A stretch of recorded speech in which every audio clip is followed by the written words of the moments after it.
Well, thank you. It's wonderful to be back here in Columbus. I want to thank Whitney for not just her wonderful introduction, but for all the hard work that she has done to build her career and the very strong endorsement that she has given to Fort Hays Career Center.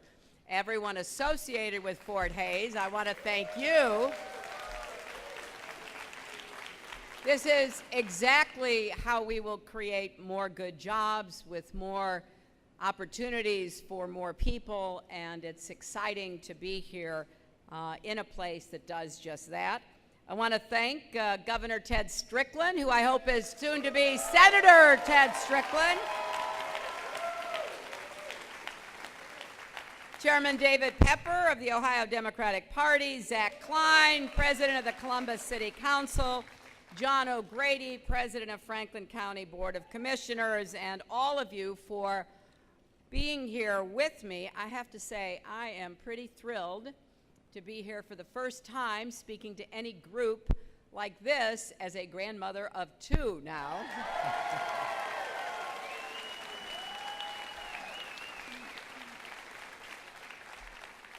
It was an exciting weekend. Chelsea and Mark had a little boy, and we are just truly over the moon.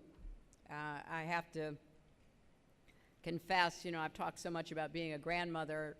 Now I'm sure I'm going to be talking doubly about being a grandmother. New stories to tell.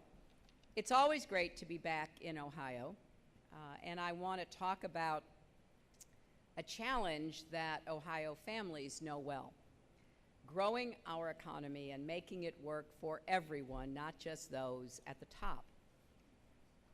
For more than a year now, I have been listening to Americans across our country. You've told me how the recession hit your communities, how jobs dried up, home values sank, and savings vanished. And I have seen how hard you've worked to get back on your feet. If we've learned anything about the economy over the past 20 years, it's that a president's economic decisions have real consequences for families. President Obama was handled the worst financial crisis since the Great Depression. Thanks to his leadership and the hard work and resilience of the American people, we have seen more than 14 million private sector jobs created over the last 6.5 years. And here in Ohio, the auto industry has made a strong comeback.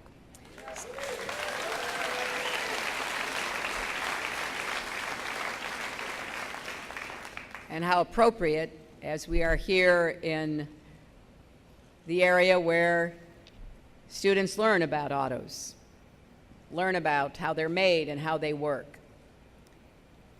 So we know people are working harder and longer just to keep their heads above water and to deal with the costs, the everyday costs, the costs of basics like childcare and prescription drugs that are too high. College is getting more expensive every day, and wages are still too low, and inequality is too great. Good jobs in many parts of our country are still too hard to come by. Now, these problems are serious, but I know we can overcome them together. I really believe in this country because I believe in the American people. America's economy isn't yet where we want it to be, but we are stronger and better positioned than anyone in the world to build the future that you and your children deserve. And I have spent my adult life working to even the odds for people who've had the odds stacked against them. I helped break down barriers to education for poor and disabled children as a young lawyer, fought for health insurance for all, and have been committed to that since my days as First Lady. I worked to bring opportunity back to upstate New York and a lot of depressed communities there as senator and went to bat for American workers and businesses as your Secretary of State. And everything I've learned and everything I've done has convinced me we are stronger when we grow together. And I've said,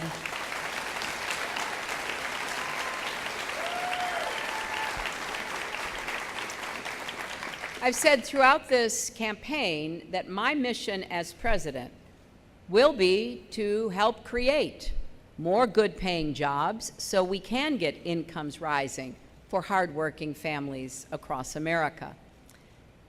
It's a pretty simple formula. Higher wages lead to more demand, which leads to more jobs with higher wages. And I've laid out a detailed agenda to jumpstart this virtuous cycle. And you can go to my website, hillaryclinton.com, and read all about it. And I do admit, it is a little wonky. But I have this old-fashioned idea that if you're running for president, you should say what you want to do.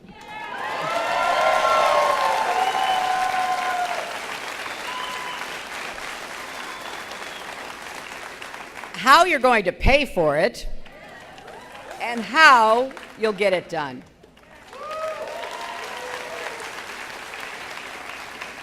I actually sweat the specifics because they matter. Whether one more kid gets health care may just be a detail in Washington, but it's all that matters to that family worrying about their child.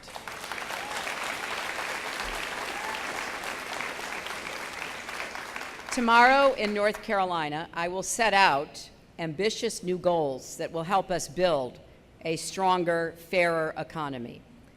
We'll work with both parties to make transformational investments in good-paying jobs, in infrastructure, advanced manufacturing, clean energy, and small business. And we'll tackle the twin problems of college affordability and student debt. We'll pursue innovative ideas like corporate profit sharing, because everyone who works hard should be able to share in the rewards of their hard work. And to pay for these investments, we will make sure Wall Street corporations and the super rich contribute their fair share.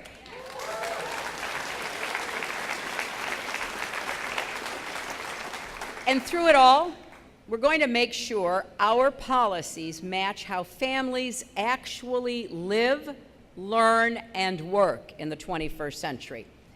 And so that's what I'll be talking about tomorrow in North Carolina and throughout this campaign. But today, I want to talk about what Donald Trump is promising to do to the economy. After more than a year, it's important that he be held accountable for what he says he'll do as president. And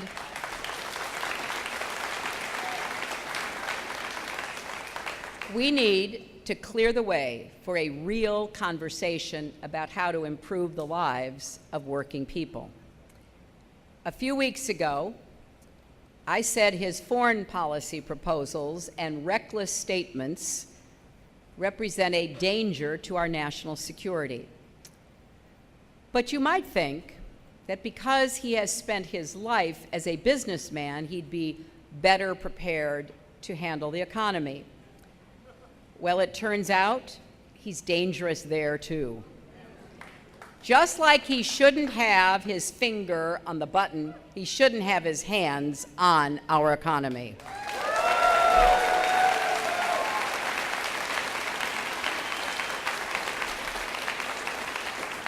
Now, I don't say that because of typical political disagreements.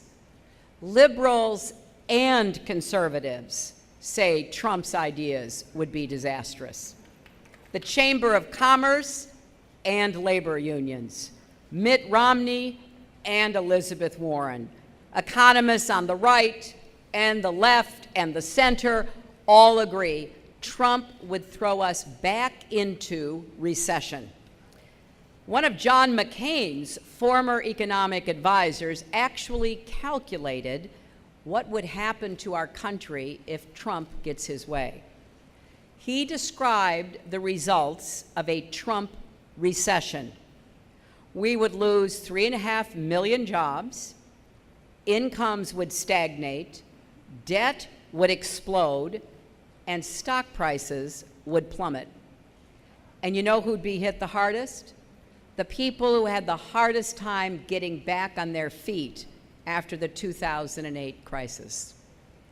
One of the leading firms that analyzes the top threats to the global economy, called the Economist Intelligence Unit, comes out with a new list of threats every month. It includes things like terrorism and the disintegration of Europe.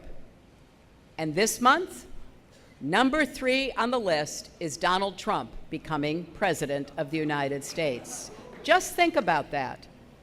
Every day we see how reckless and careless Trump is. He's proud of it. Well, that's his choice. Except when he's asking to be our president. Then it's our choice.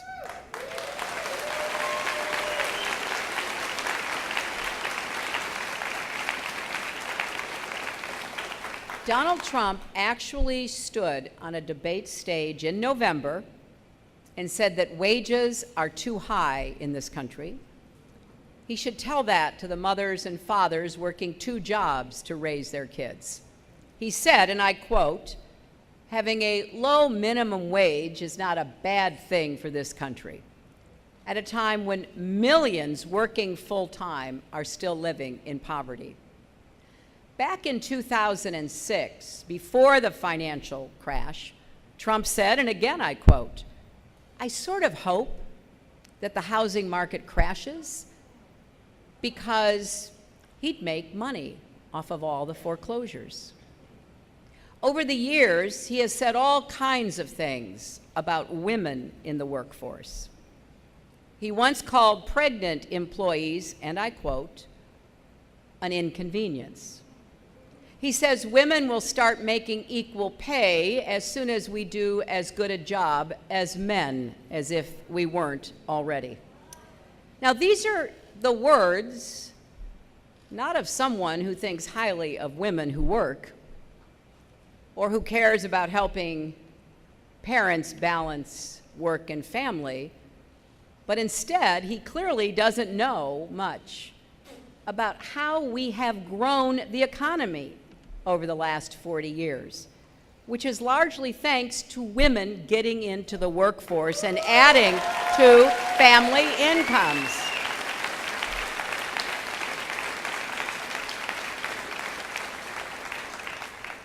And he wants to end Obamacare, but has no credible plan to replace it or to help keep costs down.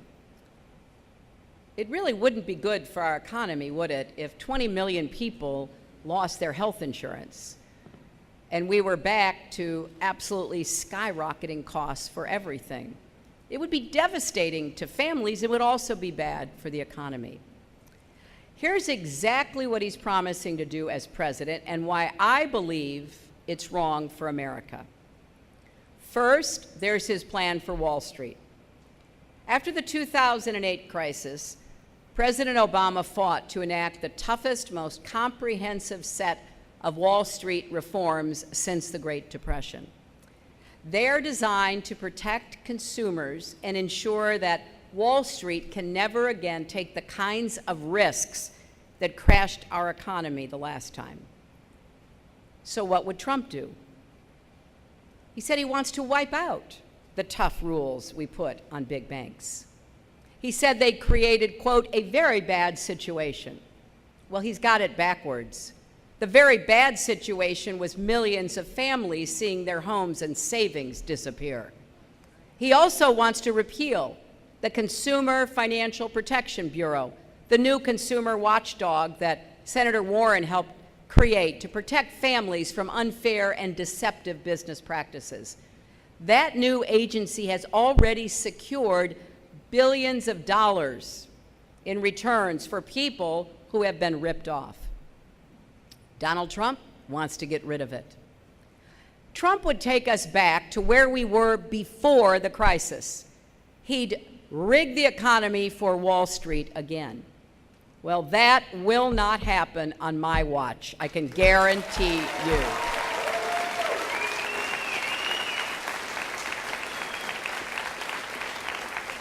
I would veto any effort to weaken those reforms. I will defend and strengthen them both for the big banks and the shadow banking system. And I will vigorously enforce the law because we can't ever let Wall Street wreck Main Street again. Now, second, there's Donald Trump's approach to our national debt. Now, I have a plan to pay for all my proposals because I take America's long-term financial health seriously. Donald Trump has a different approach.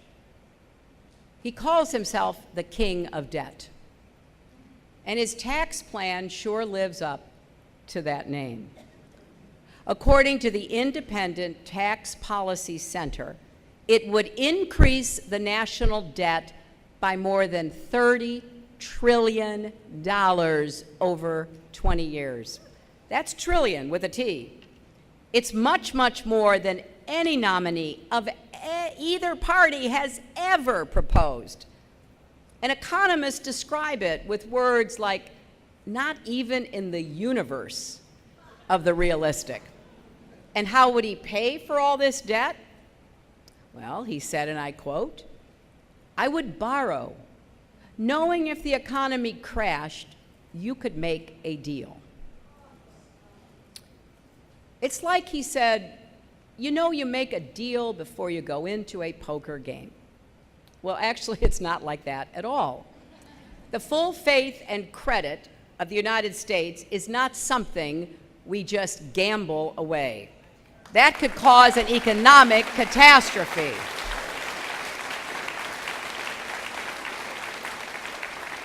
And it would break 225 years of ironclad trust that the American economy has with Americans and with the rest of the world. Alexander Hamilton would be rolling in his grave. You see, we pay our debts. That's why investors come here even when everything else in the world goes wrong. You don't have to take it from me. Ronald Reagan said it.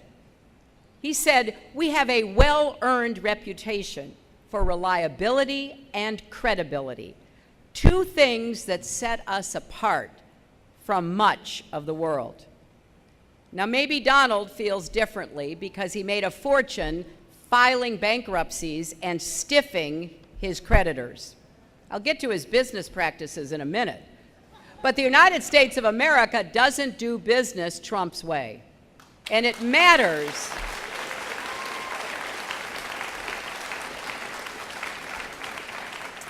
It matters when a presidential candidate talks like this, because the world hangs on every word our president says.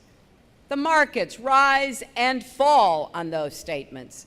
Even suggesting that the United States would default would cause a global panic. Trump also says we can just print more money to pay our debt down. Well, we know what happened to countries that tried that in the past, like Germany in the 20s or Zimbabwe in the 90s. It drove inflation through the roof and crippled their economies. The American dollar is the safest currency on the planet. Why would he want to mess with that? And so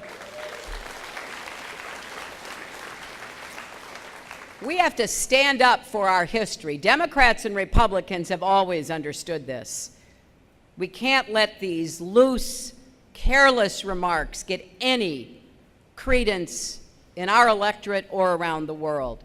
And finally, the Trump campaign said that if worst came to worst, we could just sell off America's assets. Really? Even if we sold all of our aircraft carriers and the Statue of Liberty. Even if we let some billionaire turn Yosemite into a private country club, we still wouldn't even get close. That's how much debt he'd run up. Maybe this is what he means when he says, "I love playing with debt." Someone should tell him our nation's economy isn't a game. The full faith and credit of the United States is sacred. We know what sound fiscal policy looks like, and it sure isn't running up massive debts to pay for giveaways to the rich. And it is not painful austerity that hurts working families and undercuts our long-term progress. It's being strong, stable, and making smart investments in our future. So let's set the right priorities and pay for them so we can hand our children a healthier economy and a better future. Now, third, there's Donald Trump's tax plan. You know, when I was working on this speech, I had the same experience I had when I was working on the speech I gave about foreign policy and national security.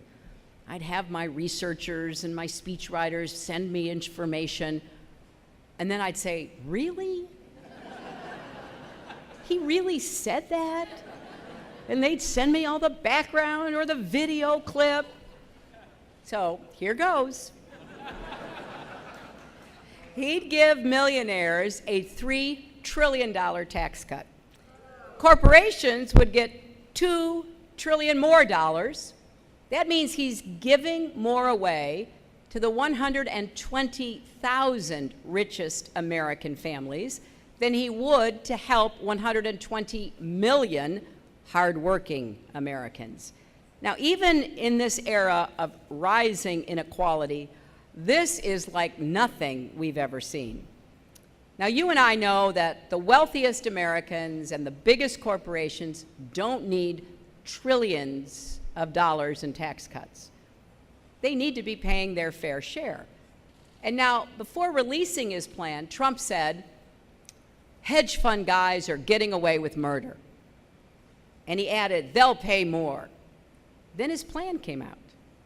And it actually makes the current loophole even worse. It gives hedge fund managers a special tax rate that's lower than what many middle-class families pay. And I did have to look twice because I didn't believe it. Under Donald Trump's plan, these Wall Street millionaires will pay a lower tax rate than many working people. And of course, Donald himself would get a huge tax cut from his own plan. But we don't know exactly how much because he won't release his tax returns. Now, every major presidential candidate in the last 4 decades has shown the American people their taxes. In fact, Donald actually told Mitt Romney to do it. And he said that if he ever ran for president, he would release his returns. My husband and I have released ours going back nearly 40 years, and now Donald's refusing to do so. You have to ask yourself, what's he afraid of? Maybe that we'll learn he hasn't paid taxes on his huge income? We know that happened for at least a few years. He paid nothing or close to it. Or maybe he isn't as rich as he claims. Or that he hasn't given away as much to charity as he brags about. Whatever the reason, Americans deserve to know before you cast your votes this November. And when it comes to other people's taxes, Donald Trump's got it all wrong. We need to do better by the middle class, not by the rich. And that's why my plan will help working families with the costs of college, health care, and child care, the things that really stretch a family's budget. That's where our focus should be. Now, fourth, Donald Trump's ideas about the economy and the world will cause millions of Americans to lose their jobs. The Republican primary featured the Trump immigration plan. Round up and deport more than 11 million people, almost all of whom are employed or are children going to school, then build a wall across our border and force Mexico to pay for it. Now, this policy is not only wrong-headed and unachievable, it is really bad economics. Kicking out 11 million immigrants would cost hundreds of billions of dollars, and it would shrink our economy significantly. Some economists actually argue that just this policy alone would send us into a Trump recession. So instead of causing large-scale misery and shrinking our economy, we should pass sensible immigration reform with a path to citizenship. Because the youth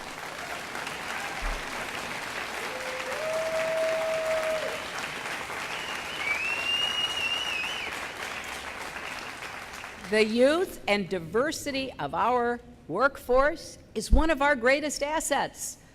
Most of the rest of the world that we compete with is aging. So by staying, younger and fresher with talents that can be put to work, we're actually going to be in a stronger economic position in the next decades. We've always been a country where people born elsewhere could work hard, start businesses, and contribute to our growth. That makes us stronger and more prosperous. And then there's trade. I believe we can compete and win in the global economy. To do that, we should renegotiate trade deals that aren't working for Americans and reject any agreements like the Trans-Pacific Partnership that don't meet my high bar for raising wages or creating good-paying jobs. And I will be tough on trade enforcement, too. Because when China dumps cheap steel in our markets or unfairly manipulates currency, we need to respond forcefully. And at the same time, we need to invest more here at home.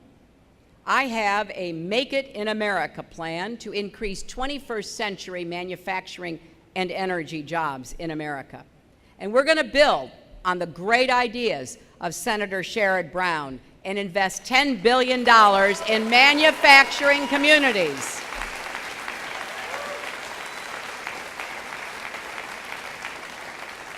I agree with Sherrod that with the right investments and a level playing field, American workers will out-hustle and out-innovate anyone in the world. Now, Donald Trump makes big threats, but he has no serious plan to encourage manufacturing, innovation, or job creation in our country. And there is a difference between getting tough on trade and recklessly starting trade wars. The last time we opted for Trump-style isolationism, it made the Great Depression longer and more painful. And interestingly, Trump's own products are made in a lot of countries that aren't named America. Trump ties are made in China, Trump suits in Mexico, Trump furniture in Turkey, Trump picture frames in India, Trump barware in Slovenia. And I could go on, but you get the idea. And I'd love for him to explain how all that fits with his talk about America first. I honestly believe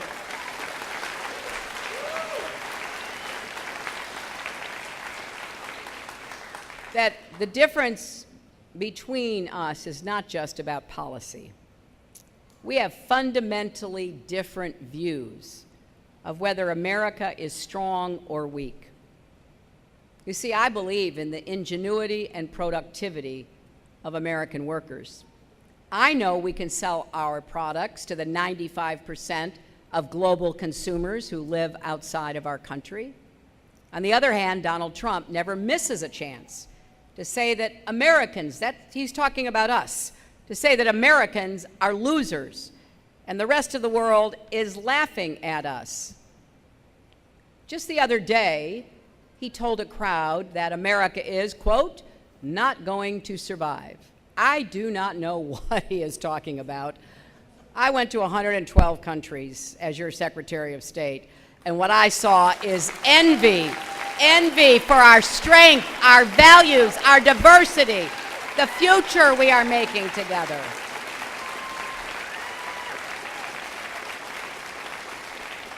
I just can't imagine how someone running for President of the United States could ever think that that is true.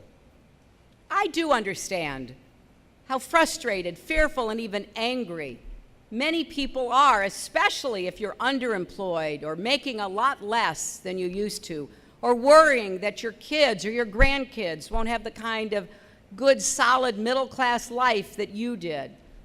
And we haven't done enough to invest in our communities and in our people to make sure there are enough good jobs with rising incomes to create that good future for all of us.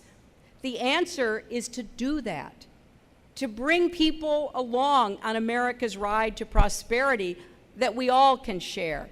Not try to turn the clock back, pretend we can't compete and decrease the jobs of the future. But those are his plans for the economy. Now, you may have noticed there's a lot missing. The king of debt has no real plan for making college debt payable back or making college debt-free. This is a crisis that affects so many of our people. He has no credible plan for rebuilding our infrastructure apart from the wall that he wants to build.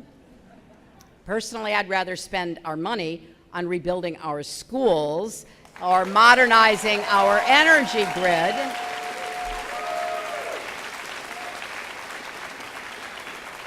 He has no ideas how to strengthen Medicare or expand Social Security. In fact, his tax plan would endanger both. He has no real strategy for creating jobs, just a string of empty promises. But then maybe we shouldn't expect better from someone whose most famous words are, "You're fired." He has no clean energy plan, even though that's where many of the jobs of the future will come from, and it is the key to a safer, healthier planet. He just says that climate change is a hoax invented by the Chinese. Well, I'll give him this.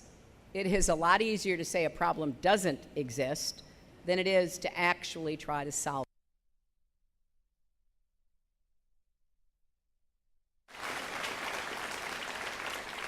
And of course, he has no plan for helping urban and rural communities facing entrenched poverty and neglect.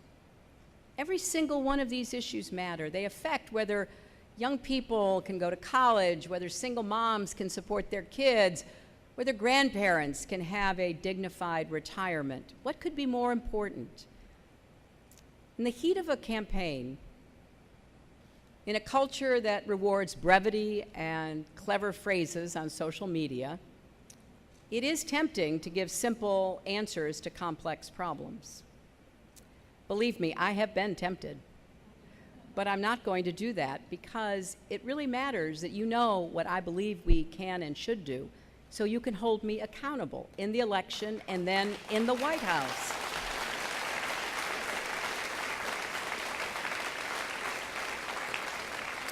Because whether we increase employment in distressed rural communities, relieve the burden of college debt, or get health care to people who still don't have it, that all matters. And to me, that's the purpose of politics, to empower people in a democracy to have better lives, to make better choices, to seize opportunities, to give themselves and their families that pathway to the future. And one more thing. I think Donald Trump has said he's qualified to be president because of his business record. A few days ago, he said, and I quote, "I'm going to do for the country what I did for my business." So let's take a look at what he did for his business. He's written a lot of books about business. They all seem to end at chapter 11.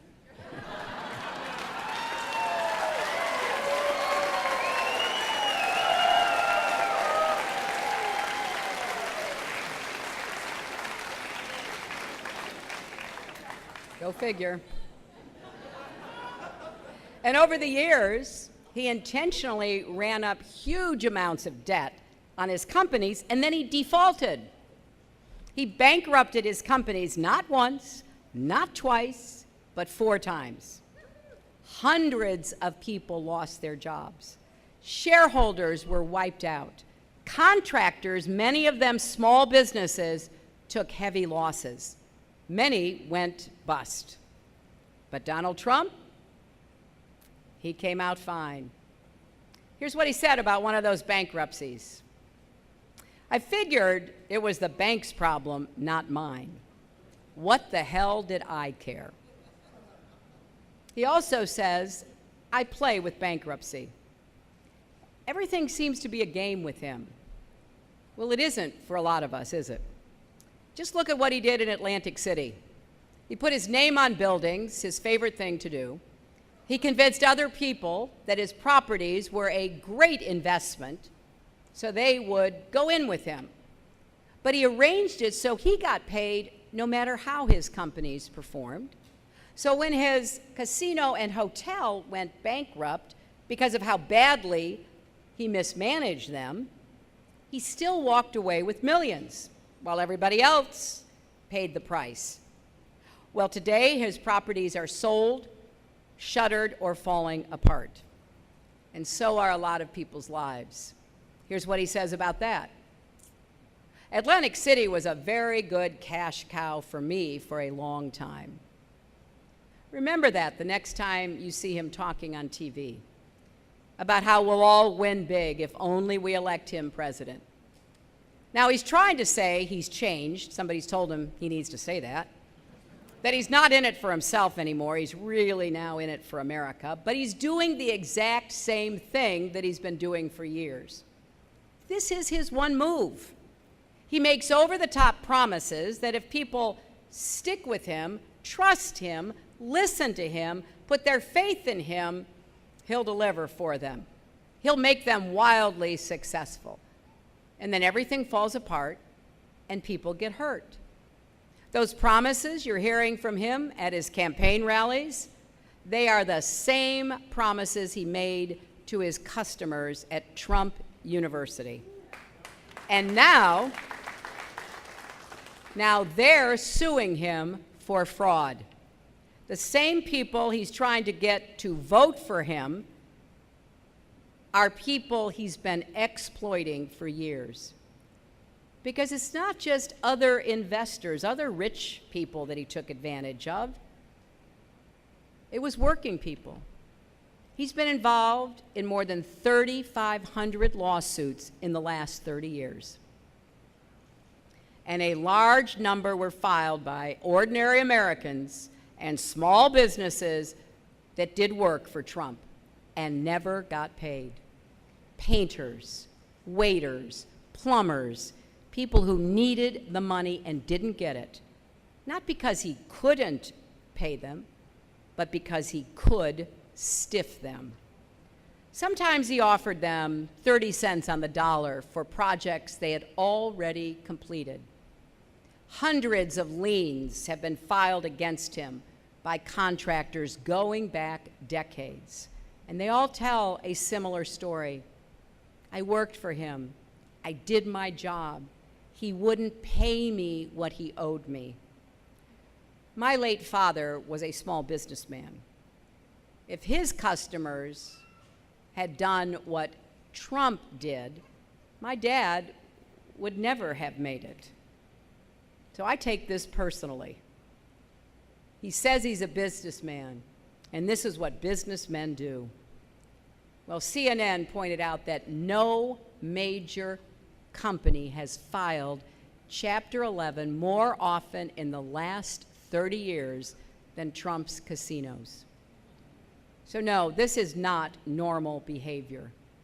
There are great business people here in Ohio, in America, brilliant, hardworking men and women who care about their workers and the people they do business with, and they want to build something that lasts. They're decent, they're honest, they're patriots. Some might even make fine presidents. And they would never dream of acting the way Donald Trump does, In America, we don't begrudge people being successful, but we know they shouldn't do it by destroying other people's dreams. And so,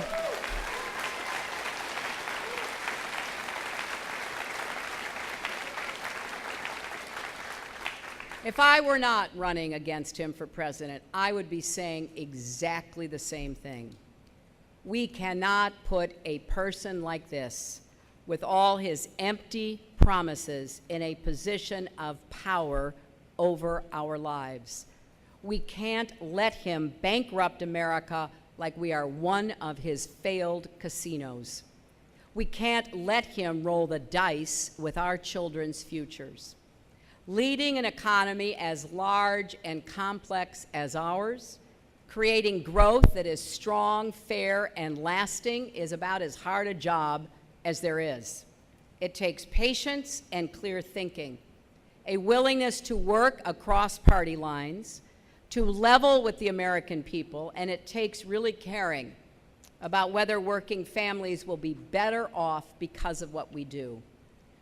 Think of FDR leading us out of the Great Depression. Imagine all the work that required, all the learning and patience, all the hard calls, day after day, for years. But he steered us right, and we emerged stronger and better positioned to build the greatest middle class in history and lead the world toward peace and prosperity. Or think of President Obama in 2009, newly elected, confronting the greatest economic crisis of our lifetimes. He had nothing to do with creating it. It landed in his lap, and he had to be focused, and he had to return to basics to get us moving again. He fought for the Recovery Act to get people working. He passed Wall Street reforms and relief for homeowners, and he saved the auto industry.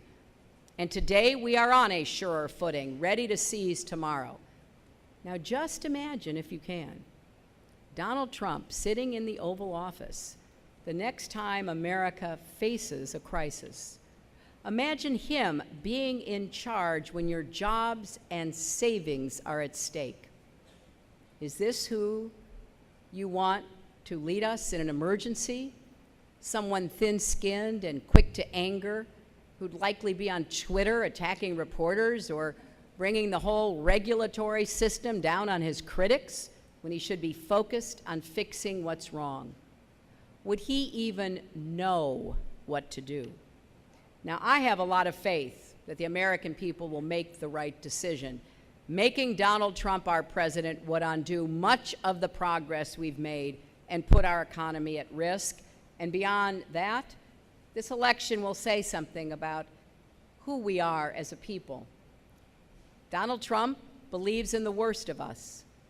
He thinks we're fearful, not confident, that we favor division, not unity, walls, not bridges, and yesterday, not tomorrow.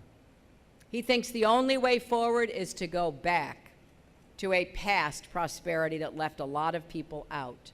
In fact, the only way forward is forward toward a 21st century version of the American dream with a modern economy and a shared prosperity where no one's left out or left behind. I believe in an America always moving toward the future. So,